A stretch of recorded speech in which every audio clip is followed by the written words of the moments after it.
नमस्कार दोस्तों, मैं प्राची संस्कृति आईएएस यूट्यूब चैनल पर आप लोगों का बेहद स्वागत करती हूँ। मेरे पूरे संस्कृति आईएएस परिवार की ओर से आप सभी को होली की बहुत शुभकामनाएं। खुशियों के अनोखे रंग आपके जीवन में बिखरे और आपका जो भी लक्ष्य हो उसको प्राप्त करने की ओर सफल करे। तो आइए शुरू करते हैं आज का वीडियो। सबसे पहले देखिए, संस्कृति आईएएस की ओर से एक फाउंडेशन बैच लॉन्च किया गया है, इसके बारे में जानकारी दी गई है। आप हमारी संस्कृति आईएएस की वेबसाइट को विजिट करके जो भी सूचना आपको कोर्सेज के बारे में, डीएलपी प्रोग्राम के बारे में चाहिए वहाँ से ले सकते हैं। इसके अलावा अगर आप हमसे डायरेक्ट बात करना चाहते हैं तो दिए गए नंबर पर कॉल करके हमसे जुड़ भी सकते हैं। तो चलिए हमारा टारगेट प्रीलिम्स की वीडियो को स्टार्ट करते हैं, जिसमें हम 14-15 मार्च की जो करंट अफेयर है उस पर चर्चा करेंगे। हमारा जो पहला टॉपिक है वो है जीनोमिक प्रोजेक्ट के बारे में। देखिए ये क्या है, एक रिसर्च प्रोग्राम है जिसके अंदर जो गंभीर बीमारियों से लोग जूझ रहे हैं उनके अंदर क्या अनुवांशिक चेंज हुए हैं, जीन्स के लेवल पे क्या परिवर्तन हुआ है उन बीमारियों की वजह से, ये देखने का प्रयास किया जाता है। यही यहाँ पर बताया हुआ है कि विश्व भर के जो चिकित्सक हैं और वैज्ञानिक हैं वो एक साथ काम कर रहे हैं और वो देखते हैं कि गंभीर बीमारियों का कारण बनने वाले अनुवांशिक कारक क्या है, इस पर वो काम कर रहे हैं। ठीक है, इसमें देखिए क्या किया जाएगा, जो वैज्ञानिक हैं वो एक तो सामान्य आबादी के सदस्य हैं और दूसरे वो सदस्य जो किसी न किसी गंभीर बीमारी से ग्रस्त हैं उनकी तुलना करेंगे और ये देखेंगे कि उनके जेनेटिक्स में क्या चेंजेस हैं जिसकी वजह से उनको वो बीमारियां जो है फेस करनी पड़ रही है। ठीक है, 2015 से ये जो परियोजना है, जो उभरते हुए संक्रमण है जैसे सार्स, फ्लू, सेप्सिस है ना, और जो अन्य गंभीर बीमारियां हैं उनके अलग अलग रूपों का जो है अध्ययन कर रहे हैं। यहाँ पर देखिए बताया हुआ है कि जो जीनोम मैपिंग प्रोजेक्ट है उसका एम क्या होगा, जैसे कैंसर और रेयर टाइप की जो डिजीज हैं उनके लिए थेरेपीज को डेवलप करना। ठीक है, इसके अलावा प्रिडिक्टिव डायग्नोसिस करना, ठीक है, प्रिस्क्रिप्शन ऑफ मेडिसिन करना। इसके अलावा देखिए क्या लिखा है, डिपार्टमेंट ऑफ बायोटेक्नोलॉजी जो है वो इस प्रोजेक्ट के साथ काम कर रहा है और इसमें 10,000 नंबर ऑफ इंडियंस के जीनोमिक्स डाटा का जो है अध्ययन किया जाएगा। ये दरअसल जो मानव जीनोमिक प्रोजेक्ट है उसके बारे में यहाँ दिया गया है। देखिए ध्यान रखिएगा, ये जो जेनेटिक इंजीनियरिंग है ना, ये जो जीनोम वाली फील्ड है इसमें बहुत सारे प्रोजेक्ट अभी काम कर रहे हैं और जो हमारा डिपार्टमेंट ऑफ बायोटेक्नोलॉजी है मोस्ट ऑफ द केसेस में वही जो है प्रोग्राम को लीड कर रहा है। तो अलग अलग प्रोग्राम को ध्यान रखिएगा, इसीलिए मैंने आपको ये पिक्चर दिखाई है। मानव जीनोम प्रोजेक्ट जो इंडिया का है उसके बारे में बताती है और यहाँ पे जो मैंने आपको बताया है एक जीनोमिक प्रोजेक्ट, ये एक अलग चीज़ है जहाँ पर देखिए एक सामान्य व्यक्ति का एक बीमार वाले व्यक्ति से कंपैरिजन किया जाएगा और ये पता किया जाएगा कि उनके जेनेटिक्स में ऐसी क्या बात थी कि कैंसर या कोई गंभीर बीमारी उनको हुई है। ठीक है, तो इन चीज़ों को पता लगाने के लिए बेसिकली स्टडी की जाएगी। आइए चलते हैं अपने नेक्स्ट टॉपिक की ओर, मानव पोर्टेबल वायु रक्षा प्रणाली। वायु रक्षा प्रणाली, तो इससे ही समझ में आ जाता है क्या कि सतह से हवा में मार करने वाली कोई चीज़ होगी। इतना तो समझ में आता ही है कि वायु में अटैक करने वाली कोई चीज़ है। पोर्टेबल वर्ड से क्या समझ में आता है कि इसको अलग अलग तरीके से आप यूज़ कर सकते हैं, कोई फिक्स तरीका नहीं है। तो समझ गए, तो इसीलिए देखिए कम दूरी की, हल्की और पोर्टेबल, सतह से हवा में मार करने वाली क्या है, एक मिसाइल है। ठीक है, जिसको विमान या हेलीकॉप्टर को नष्ट करने के लिए व्यक्तियों के द्वारा दागा जा सकता है। समझ गए, इसे कंधे से, किसी जमीन से, किसी वाहन से, किसी स्टैंड से, किसी हेलीकॉप्टर से या किसी नाव से, पोर्टेबल है तो मतलब किसी भी तरीके से जो है इसको दागा जा सकता है और बहुत कम ट्रेनिंग की आवश्यकता होती है इसको यूज़ करने के लिए। ठीक है, यहाँ पे देखिए पिक्चर में समझ लीजिए, ये एक मिसाइल लॉन्चर इन्होंने अपने शोल्डर पे रखा हुआ और ये कि इन्होंने मिसाइल जो है दागी है। ठीक है, इसके बाद वापस आ जाते हैं। देखिए जो सबसे सामान्य संस्करण है इस वाली मिसाइल का वो अमेरिका का स्ट्रिंगर है, ये देखिए यहाँ पर लिखा हुआ है। और स्ट्रिंगर मिसाइल के अन्य रूप, तो रूस की बात करें तो रूस में SI इग्ला है और चीन की बात करें तो FN6 है। ठीक है, बेसिकली क्या है कि ये जो स्ट्रिंगर मिसाइल है ये भी न्यूज़ में है क्योंकि यूक्रेन को कुछ सहायता जो है अमेरिका की तरफ से की गई है, उसमें स्ट्रिंगर मिसाइल का भी नाम शामिल है। ठीक है, अब यहाँ पर आ जाइए, देखिए क्या लिखा है, स्ट्रिंगर मिसाइल जो है जेट विमानों को और हेलीकॉप्टरों को मार गिराने में सक्षम है। स्ट्रिंगर कंधे पर रखकर सतह ऐसे हवा में मार करने वाली मिसाइल है। 4800 मीटर दूर तक जो है हेलीकॉप्टर को मार सकती है। बहुत आसानी से एक जगह से दूसरी जगह ले जाया जा सकता है। वजन कितना होता है? 10 किलोग्राम का होता है। लॉन्च ट्यूब जो कि यहाँ पर है, ये इसका वजन कितना होता है? लगभग 5 किलोग्राम का होता है। ठीक है, तो थोड़ी सी चीज़ों को आप देख लीजिएगा, समझ में आ जाएगा। इसके बाद देखिए मैनुअल स्क्वेंजिंग, ये न्यूज़ में दरअसल भारत में हाथ से जो ह्यूमन वेस्ट है उसको क्लीन करने की एक प्रथा है, जो कि अपने आप में बहुत दुर्भाग्यपूर्ण है और इसको हटाने के बहुत प्रयास किए जा रहे हैं।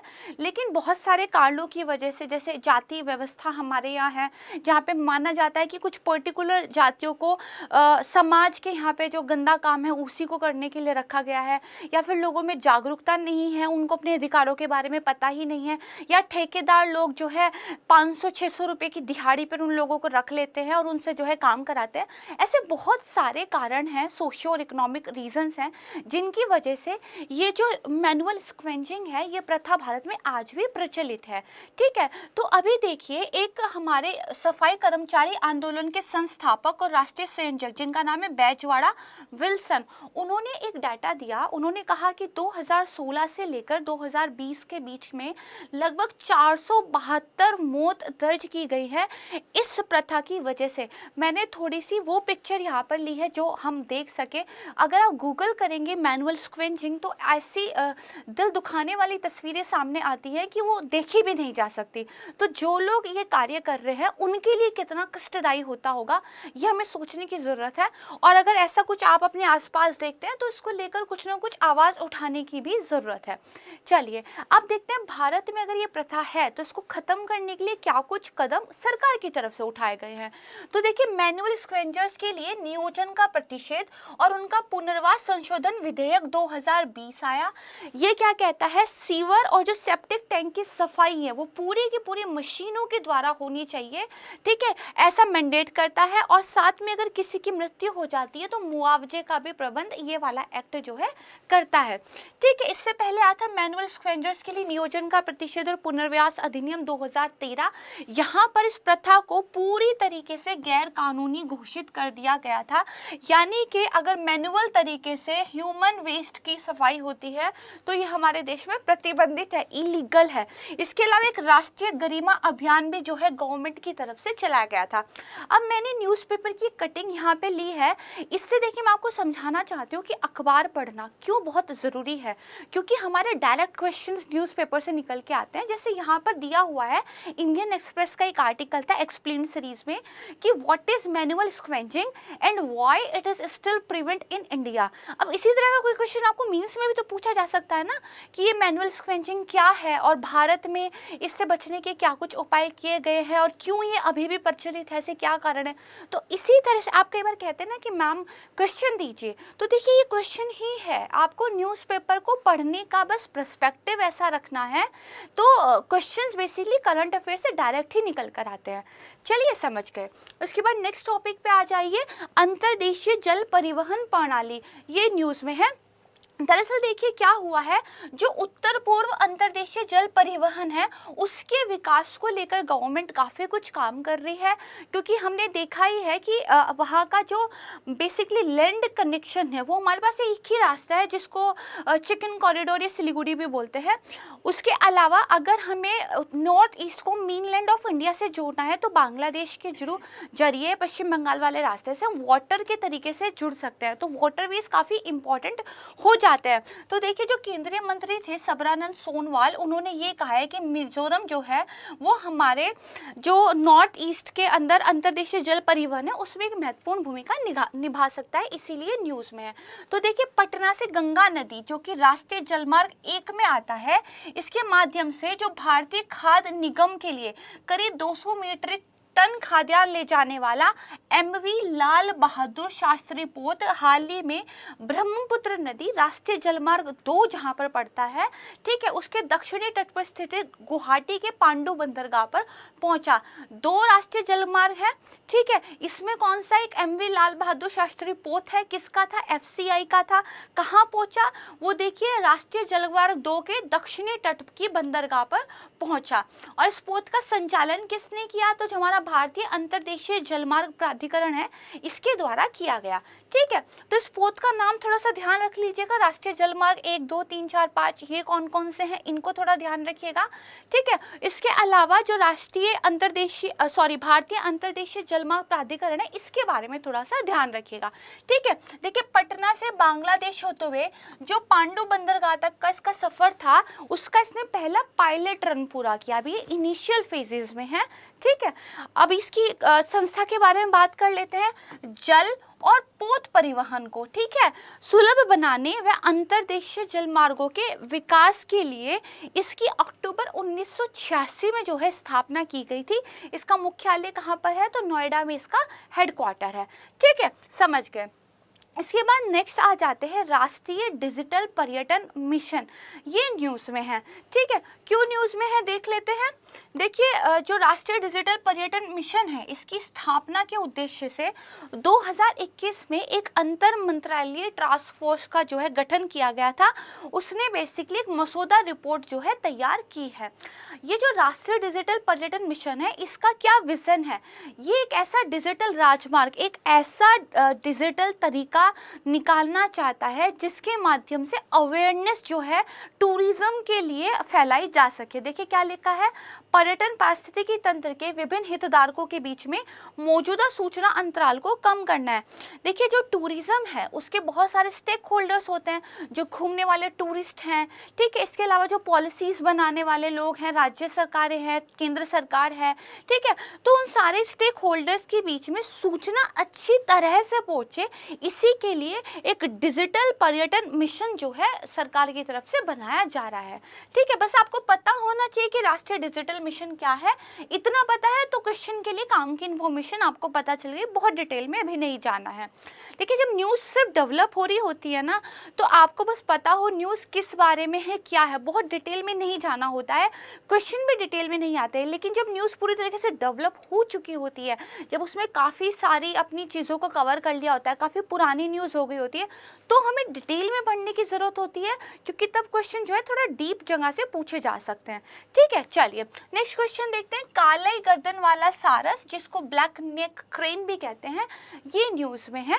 ठीक है, तो देखिए पहाड़ों पे रहने वाला एकमात्र सारस है जो दलदल झीलों और नदियों के समीप जो है देखा जाता है। ये तिब्बत के पठार के दूर दराज वाले इलाके में जनरली निवास करते हैं। एक तरह का डांस भी करता है जिसके लिए जाना जाता है। ठीक है, हिमालय के शीतम और ग्रीष्म मैदानों के बीच प्रवास करने वाली ये एकमात्र सारस प्रजाति है, इसीलिए इम्पोर्टेंट है। ये अपने प्रवास के दौरान हर साल एक ही स्थान पर घोंसला बनाते हैं, इसलिए लद्दाख में इनके कुल 18 आवास स्थल है। इनकी हैबिट होती है कि बार बार उस एक जगह को ही ये पहचान लेते हैं और वहीं पर अपना घोंसला बनाते हैं। ठीक है, लेकिन धीरे धीरे इनका क्या है, हैबिटेट डिस्ट्रक्शन हो रहा है। इसके बाद देखिए एक अगली न्यूज़ आती है जो हमारे लिए अच्छी न्यूज़ है, क्योंकि भारत की रैंकिंग जो है ट्रेड वगैरह जैसी चीज़ों में धीरे धीरे सुधर रही है। जो डिजिटल खरीदारी है उसमें जो इंटरनेशनल लेवल पर इन्वेस्टमेंट होता है, उसमें भारत की रैंक में जो है इम्प्रूव हुआ है। इंडिया बहुत ज़्यादा ऑनलाइन शॉपिंग कर रहा है, हमारे पास अच्छा खासा ग्राहकों का एक बेस है। एक गाँव का आदमी भी आजकल ऑनलाइन शॉपिंग के माध्यम से बहुत सारी वस्तुएँ मंगाता है। तो इस बड़े बाजार को देखते हुए जो अंतर्राष्ट्रीय कंपनियां हैं वो इंडिया में जो है इन्वेस्टमेंट कर रही हैं। तो पढ़ते हैं, देखिए हाल ही में जारी एक आधिकारिक विश्लेषण के अनुसार जो भारत है वो डिजिटल शॉपिंग कंपनियों के लिए दूसरा सबसे बड़ा वैश्विक उद्यम पूंजी यानी कि वेंचर कैपिटल इन्वेस्टमेंट का केंद्र बन गया है। दूसरा सबसे बड़ा, फर्स्ट नहीं सेकंड, ध्यान रखिएगा। जहां 2020 में 8 बिलियन अमेरिकी डॉलर का निवेश था, वहीं 2021 में 22 बिलियन अमेरिकी डॉलर हो गया है। बहुत अच्छी ग्रोथ हुई है। ठीक है, अगर देखा जाए तो 51 बिलियन अमेरिकी डॉलर के साथ अमेरिका फर्स्ट पे था, वहीं 22 के साथ भारत जो है दूसरे स्थान पर है। यहाँ पर देखिए न्यूज़पेपर की कटिंग दी हुई है कि डिजिटल शॉपिंग के मामले में इन्वेस्टमेंट के लिए भारत जो है सेकंड नंबर पर एक आकर्षक स्थल बन गया है। ठीक है, चलिए इसके बाद नेक्स्ट देखिए कैपिटिव रोजगार नीति, ये न्यूज़ में है। देखिए क्या होता है, जो ग्रामीण विकास मंत्रालय की एक योजना है जिसका नाम है दीनदयाल उपाध्याय ग्रामीण कौशल्या योजना, ठीक है। इसके माध्यम से कैपेटिव नियोक्ताओं को बढ़ावा देने के लिए एक वेबिनार का आयोजन किया गया।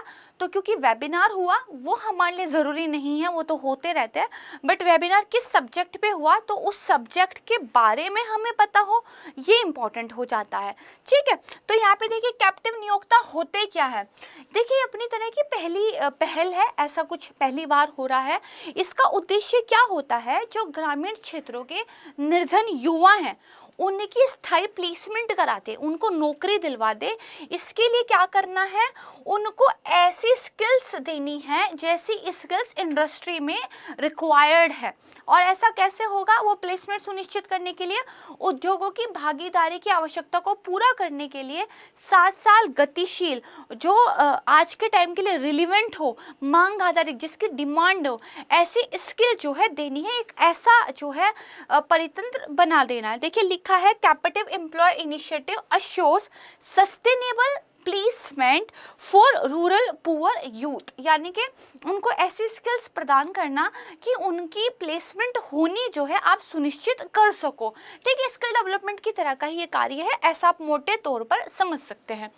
उसके बाद देखिए दीनदयाल उपाध्याय ग्रामीण कौशल्य योजना का मैंने जिक्र किया, तो ये ग्रामीण विकास मंत्रालय द्वारा वित्त पोषित एक राष्ट्रव्यापी प्लेसमेंट लिंक्ड कौशल प्रशिक्षण कार्यक्रम है, जो कि 2014 में शुरू हुआ था। वेरी वेरी इंपॉर्टेंट, क्योंकि इस स्कीम के नाम से इसका उद्देश्य डायरेक्ट नहीं पता चलता।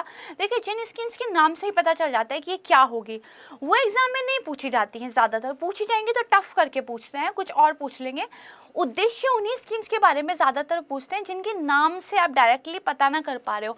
अब दीनदयाल उपाध्याय ग्रामीण कौशल्य योजना, इससे आपको क्या पता चल रहा है कि ये नेशनल लेवल पे प्लेसमेंट का एक इनिशिएटिव है, तो इसलिए ये इम्पॉर्टेंट है। इस कार्यक्रम में कम से कम 70% जो उम्मीदवार हैं उनके लिए गारंटीकृत प्लेसमेंट हो, इस दिशा में ये कार्य कर रहा है।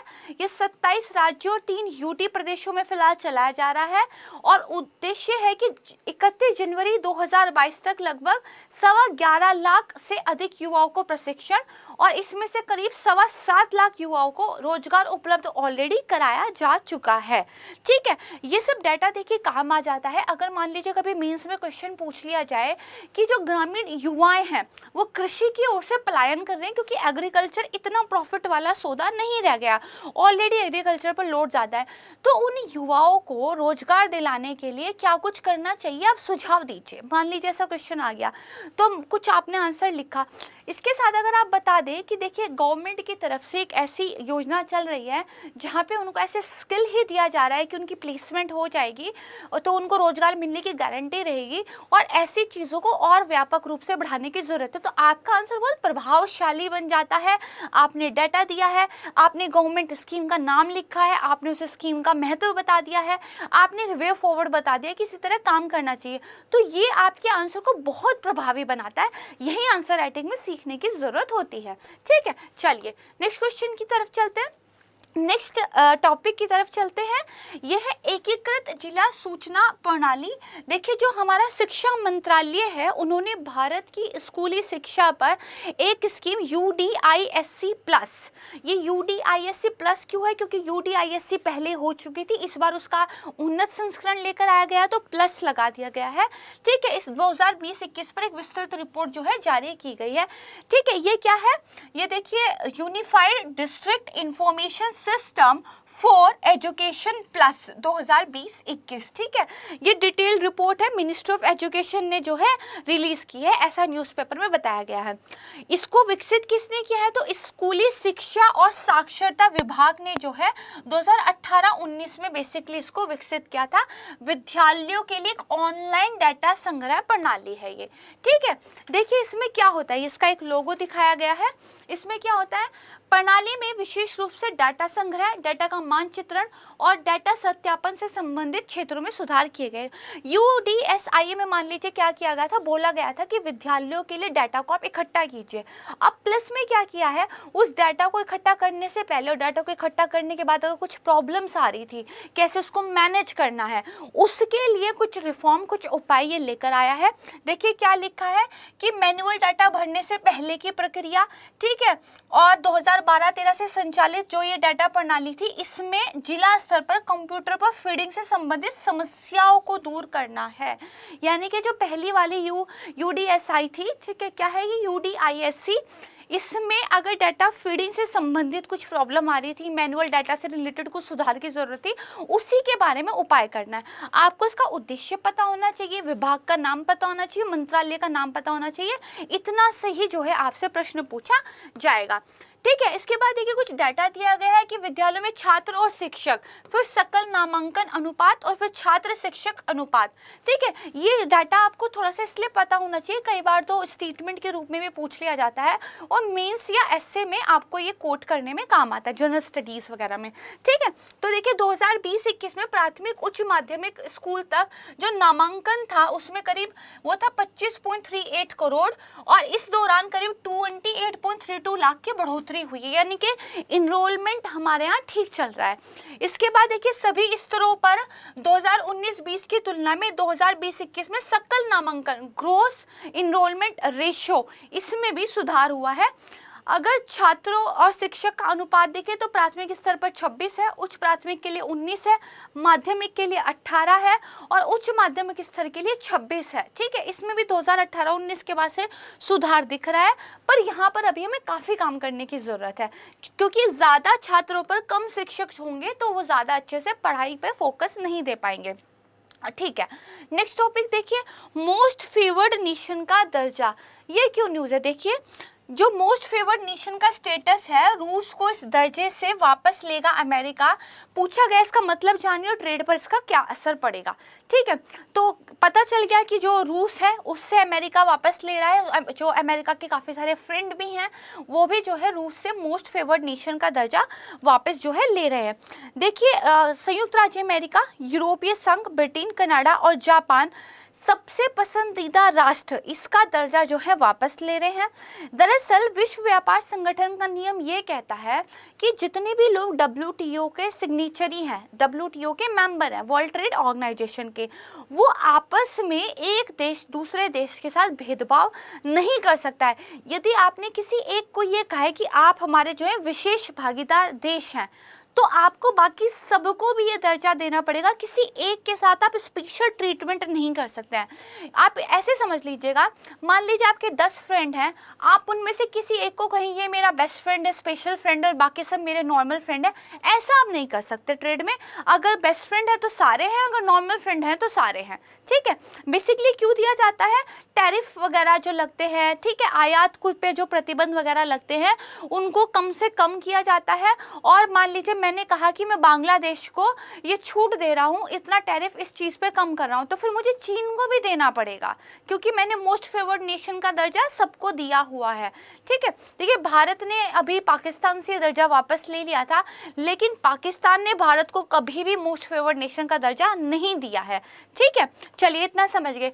होता क्या है, दो देशों के बीच होने वाले व्यापार में किसी भागीदारी से अन्य व्यापार भागीदारों की तुलना में गैर भेदभावपूर्ण व्यापार सुनिश्चित करने हेतु विशेष व्यवहार किए जाने का उपाय होता है।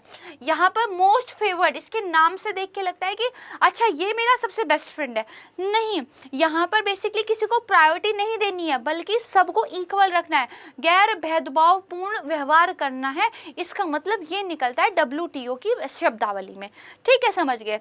उसके बाद देखिए क्या लिखा है, जब किसी देश को मोस्ट फेवर्ड नेशन का दर्जा प्राप्त किया जाता है तो व्यापार बाधाओं को कम करने और टैरिफ में कमी करने की उम्मीद जो है की जाती है।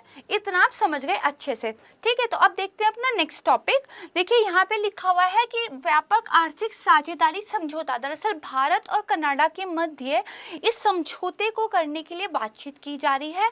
इस डिटेल में जाने से पहले हम समझ लेते हैं। देखिए दो तरह के समझौते होते हैं, एक होता है व्यापक आर्थिक सहयोग समझौता यानी कि कॉम्प्रिहेंसिव इकोनॉमिक कोऑपरेशन एग्रीमेंट, जबकि दूसरा होता है व्यापक आर्थिक भागीदारी समझौता। पहले में सहयोग वर्ड था, इस वाले में भागीदारी वर्ड है, इसको बोलते हैं कॉम्प्रिहेंसिव इकोनॉमिक पार्टनरशिप एग्रीमेंट। देखिए दोनों के बीच में टेक्निकल अंतर जो है होता है। जो आर्थिक सहयोग समझौता होता है उसमें क्या होती है, एक नेगेटिव लिस्ट होती है और कुछ टैरिफ दर कोटा होते हैं, उनको छोड़ छोड़कर बाकी जितना भी प्रोडक्ट आप आपस में ट्रेड करने वाले हैं उन पर धीरे धीरे धीरे टैरिफ कम करने पर काम किया जाता है, यानी कि व्यापार की बाधाओं को कम करने पर धीरे धीरे काम किया जाता है कुछ चीज़ों को छोड़ के, ठीक है। लेकिन जो व्यापक आर्थिक भागीदारी समझौता होता है CEPA, ठीक है, यहाँ पर देखिए किसकी बात चल रही है, यहाँ पर CECA की बात चल रही है। इसके बाद सबसे पहले यही साइन होता है देशों के बीच में, जब ये अच्छे तरीके से काम करने लगता है फिर वो नेक्स्ट स्टेप लेते हैं और फिर वो आ जाते हैं CEPA पे। यहाँ पर देखिए सेवा, सर्विसेज, निवेश, इन्वेस्टमेंट, ठीक है, और साथ में जो अन्य क्षेत्र होते हैं उनको भी कवर किया जाता है। ये जो है पहले वाले की तुलना में ज़्यादा कॉम्प्रिहेंसिव होता है, इसका विस्तार ज़्यादा होता है, ठीक है। तो पहले ये साइन होगा, इस पर जब अच्छे से काम करना शुरू हो जाएगा तब हम P वाले पे जाते हैं। सिर्फ इतना ध्यान रखिएगा, ये आपका क्या है CECA और दूसरा आपका क्या होगा CEPA, ठीक है, इतना सा बस फर्क है, इसको ध्यान रखिएगा। देखिए यहाँ आ जाते हैं कि इंडिया कनाडा रीलॉन्च कर रहे हैं टॉक एग्रीमेंट को लेकर, नेगोशिएशन करेंगे ताकि बायलैटरल ट्रेड को फुल पोटेंशियल के साथ जो है काम किया जा सके, ये न्यूज़ में था। देखिए भारत और कनाडा दोनों देशों के बीच व्यापक आर्थिक साझेदारी समझौते को शुरू करने के लिए फिर से औपचारिक रूप से जो है बातचीत शुरू हो गई है, और ये शुरुआत अभी नहीं हुई है, 2008 से ही इस पर जो है बातचीत चल रही थी, लेकिन मामला जो है बीच में लटक गया था। अब फाइनली इस पर टॉक चल रही है। इसके बारे में हम बहुत डिटेल से तब पढ़ेंगे जब ये फाइनली साइन हो जाएगा। आपके एग्ज़ाम के लिए बहुत ज़्यादा इम्पॉर्टेंट वही है जो मैंने आपको बताया था। दो चीज़ों के बीच में आपको ध्यान रखना है, व्यापक आर्थिक सहयोग समझौता, व्यापक आर्थिक भागीदारी समझौता, ठीक है, पूछ लिया जा सकता है। नेक्स्ट देखिए चिल्का झील, ये न्यूज़ में है। देखिए उड़ीसा सरकार ने चिल्का झील का जो मंगला जोड़ी क्षेत्र है वहाँ पर मछली पकड़ने वाली जो मशीनीकृत नौकाएं थी उनकी आवाजाही पर प्रतिबंध लगाने का फैसला किया है।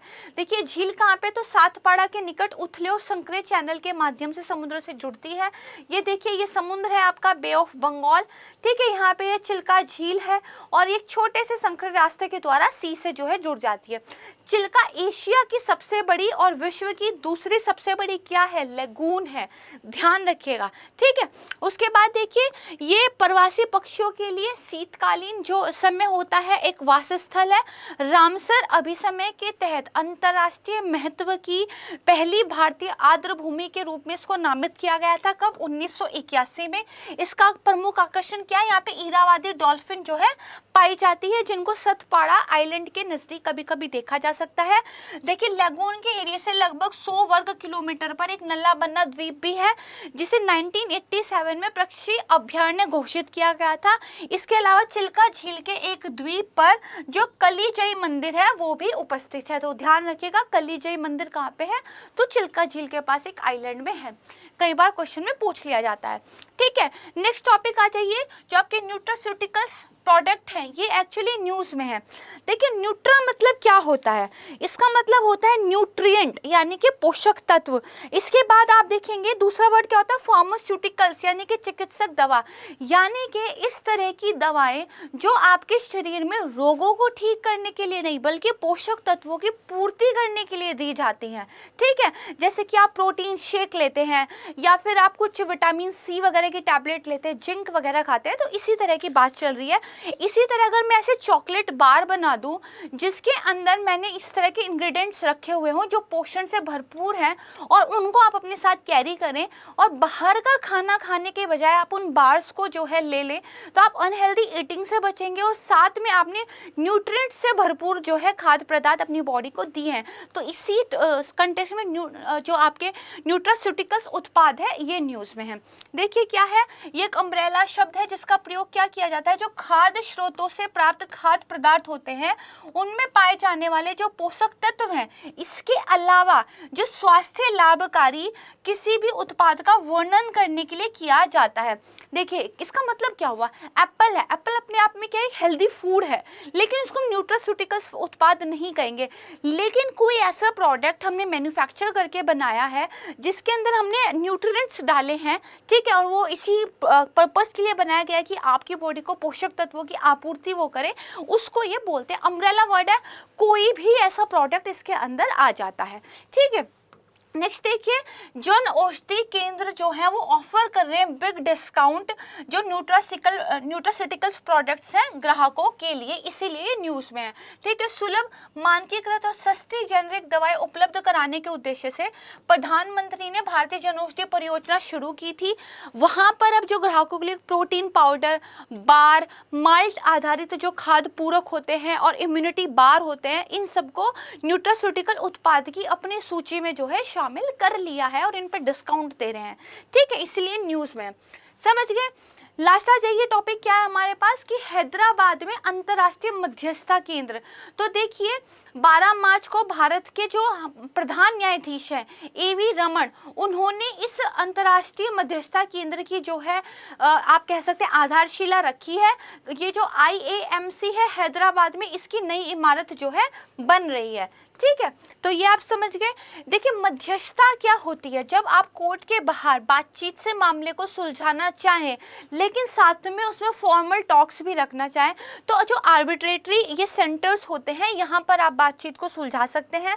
इंटरनेशनल लेवल पे देखिए इस तरह की प्रक्रिया देखने को मिलती है। अब इंडिया भी इस दिशा में काफ़ी सारा काम जो है कर रहा है। देखिए वैकल्पिक विवाद समाधान, ऑल्टरनेट डिस्प्यूट रिजोल्यूशन भी इनको बोलते हैं। ठीक है, इसमें क्या होता है, एक या एक से अधिक मध्यस्थों के समक्ष किसी समझौते से संबंधित पक्षकार होते हैं, वो विवाद को सुलझाते हैं। इस विवाद पर मध्यस्थों का जो निर्णय होता है वो बाध्यकारी होता है, ये आपको ध्यान रखना है। और साथ में जो IAMC हैदराबाद में बन रहा है, ये भारत का पहला मध्यस्थता केंद्र जो है बन रहा है, तो इसको ध्यान रखिएगा। ठीक है, चलिए नेक्स्ट आ जाते हैं, इंटरनेशनल स्पेस स्टेशन, ये न्यूज़ में है। देखिए रशिया यूक्रेन की वजह से, मैंने पहले भी आपको पढ़ाया था, रूस ने अब ये कह दिया है कि हम इससे जो है अपना जो सपोर्ट था वो वापस ले लेंगे। और उनकी जो अंतरिक्ष एजेंसी है रोसकोसमोस, उसने धमकी दी है कि प्रतिबंध न हटने पर क्रैश हो सकता है इंटरनेशनल स्पेस स्टेशन में। ठीक है, तो मैंने आपको बताया था किस किस के सहयोग से बना है, अमेरिका की नासा, रूस की जो है रोसकोसमोस, जापान की जाक्सा, कनाडाई अंतरिक्ष एजेंसी और साथ में यूरोपियन अंतरिक्ष एजेंसी के वैज्ञानिकों के सहयोग से ये जो है बना है। ठीक है, इसके बाद यहाँ पर इसके बारे में डिटेल दी गई है। मैंने इंटरनेशनल स्पेस स्टेशन के बारे में आपको पहले भी पढ़ाया है, तो इस स्लाइड को आप ध्यान से जो है खुद देख लीजिएगा। इसमें समझाने का कुछ नहीं है, सिर्फ आपको जो है पता होना चाहिए। नेक्स्ट टॉपिक आ जाइए, MSME में NPA की बढ़ोतरी हो रही है। यहाँ पर देखिए कोविड और लॉकडाउन ने हिट किया है MSME को सबसे ज़्यादा, और उनके जो बैड लोन है वो स्पाइक कर गए, बढ़ गए हैं कितने, 20,000 करोड़ 2021 के अंदर। ठीक है, तो RBI और सरकार ने चाहे कितने ही ऋण पुनर्गठन योजनाएं और पैकेज MSME के लिए घोषित किए हो, लेकिन इसके बावजूद MSME का जो बैड लोन है वो बढ़ रहा है और इसकी वजह से बैंकों के अंदर NPA भी बढ़ रहा है। जैसे यहाँ पे लिखा हुआ है सितंबर 2021 तक 20,000 करोड़ रुपए बढ़कर ये कितना हो गया, 1,65,732 करोड़ रुपए हो गया, जबकि सितंबर में कितना था, 1,45,000 ही कुछ था। ठीक है, तो ये ध्यान रखिएगा। MSME के बारे में एक पूरी वीडियो मैंने ऑलरेडी करंट अफेयर वाली प्लेलिस्ट में डाली हुई है, जहाँ पे कंप्लीट एनालिसिस MSME सेक्टर का किया हुआ है, उसको ज़रूर देख लीजिएगा। वहाँ से इस न्यूज़ को लिंक करके पढ़ेंगे तो चीज़ें आपको क्लियर हो जाएंगी। ठीक है, उसके बाद पहला गति शक्ति कार्गो टर्मिनल। देखिए प्रधानमंत्री गति शक्ति योजना बहुत इंपॉर्टेंट योजना करंट अफेयर की प्लेलिस्ट में पड़ी हुई है, उसको ज़रूर देख लीजिएगा, आपके बहुत काम आएगी। क्योंकि जब वो न्यूज़ शुरुआत में आई थी हमने तभी उसको बहुत अच्छे से कवर कर लिया था, अब उसकी सब पार्ट न्यूज़ जो है लगातार आ रही है। जैसे यहाँ पे बताया गया है कि गति शक्ति योजना के अनुरूप भारतीय रेल का पहला गति शक्ति जो टर्मिनल है पूर्वी रेलवे के आसनसोल मंडल से शुरू किया गया। 2021 में जो ये GCT नीति है इसके लागू होने के बाद भारतीय रेलवे का इस तरह का ये पहला जो गति शक्ति कार्गो टर्मिनल है, इसकी वजह से रेलवे को जो है काफ़ी फायदा होगा, उसकी जो है आमदनी बढ़ेगी। ठीक है, न्यूज़ में देखिए क्या कवर किया गया है कि PM के विजन को साकार करने के लिए जो थापर नगर में रेलवे का पहला गति शक्ति कार्गो टर्मिनल है वो शुरू हुआ है। ठीक है, तो गति शक्ति क्योंकि ऑलरेडी एक वीडियो बनी हुई है तो यहाँ पर डिटेल में नहीं जाएंगे, उसको आप जो है ध्यान से पढ़ लीजिएगा। इसके बाद नेक्स्ट देखिए फास्फोरस बम, ये न्यूज़ में है क्योंकि यूक्रेन के अधिकारियों ने ये आरोप लगाया है रशिया पर कि रशिया हमारे यहाँ फास्फोरस बम का प्रयोग कर रहा है। ठीक है, यहीं पर यह बताया गया है कि जो डॉनस्टाक रीजन है वहाँ पर फास्फोरस बम का यानी कि रासायनिक हमले का प्रयोग जो है रशिया कर रहा है। देखिए, सफ़ेद फास्फोरस एक स्वतः जलनशील पदार्थ है, यानी कि हवा के संपर्क में आने पर प्रज्वलित हो जाता है। इनको पायरोफोरिक तत्व भी कहते हैं। अत्यधिक ज्वलनशील है, जो कपड़ा, ईंधन, गोला बारूद जैसे पदार्थों को जला देता है। इसका जो उपयोग है वो ट्रेसर गोला बारूद में रोशनी युक्त धुआं उत्पन्न करता है, साथ में ज्वलनशील तत्वों के रूप में भी प्रयोग किया जाता है। इसकी आक्रामक क्षमताओं के अलावा ये अत्यधिक तीव्र धुआं उत्पादक एजेंट है, जो हवा के साथ प्रतिक्रिया करके एकदम से विषाक्त फास्फोरस पेंटाऑक्साइड वाष्प का एक आवरण जो है निर्माण करता है, और इसकी वजह से जो आसपास के लोग हैं उनको काफ़ी प्रॉब्लम जो है झेलनी पड़ती है। देखिए, जो अंतर्राष्ट्रीय कानून है वो अधिक आबादी वाले क्षेत्रों में व्हाइट फास्फोरस बम के उपयोग को प्रतिबंधित करता है, लेकिन खुले स्थानों पर अगर आप अपने सैनिकों को कवर देना चाहते हैं, उनको सुरक्षा देना चाहते हैं, तो इसके इस्तेमाल की अनुमति भी दी गई है। ठीक है, तो थोड़ा सा इसके बारे में जो साइंस के बारे में न्यूज़ दी गई है वो पढ़ लीजिएगा। नेक्स्ट टॉपिक हमारा क्या है, नदियों पर विस्तृत परियोजना रिपोर्ट। तो देखिए, वानिकी हस्तक्षेपों के जरिए 13 प्रमुख नदियों का होगा कायाकल्प, ये न्यूज़ में है। तो जो हमारा जलवायु परिवर्तन मंत्रालय है, साथ में जो जल शक्ति मंत्रालय है, वो संयुक्त रूप से वानिकी पहलों के माध्यम से 13 नदियों पर एक रिपोर्ट लेकर आए हैं। कौन कौन सी नदियां हैं? झेलम, चिनाब, रावी, व्यास, सतलुज, यमुना, ब्रह्मपुत्र, लूनी, नर्मदा, गोदावरी, महानदी, कृष्णा और कावेरी। ठीक है, 13 नदियों के नाम याद रखने की तो जरूरत नहीं है, लेकिन थोड़ा सा आइडिया आपको होना चाहिए। हाँ, नदियां वैसे आपके सिलेबस में काफ़ी इंपॉर्टेंट है, तो अगर न्यूज़ में किन्हीं 13 का नाम आया है तो उनको आप ज्योग्राफी में ज़रूर पढ़ लीजिएगा। ठीक है, इसके बाद देखिए क्या लिखा गया है, इनका कुल बेसिन एरिया बताया हुआ है, जो देश के भौगोलिक क्षेत्र का 57.5 हिस्से का प्रतिनिधित्व करता है। इसके अंतर्गत 202 सहायक नदियां आती हैं। पूरी लंबाई देखिए 13 नदियों की कितनी हो जाती है, लगभग 42,000।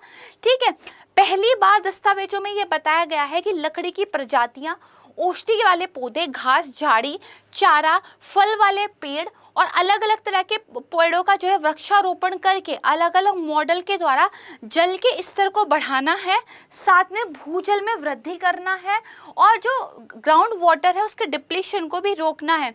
बेसिकली वृक्षारोपण के माध्यम से नदियों की हेल्थ को अच्छा करने की बात जो है की जा रही है इस इनिशिएटिव के अंदर। ठीक है, तो ध्यान रखिएगा। इसके बाद देखिए भारत में मातृ मृत्यु दर।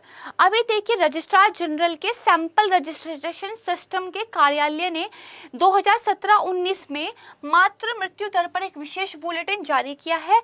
इन्होंने बताया है कि जो MMR है उसमें 10 पॉइंट की कमी आई है। कौन कह रहा है? स्वास्थ्य नीतियों का असर जो है दिखाई दे रहा है। जहां 2016-18 में 113 था तो 17-18 में 103 हो गया है।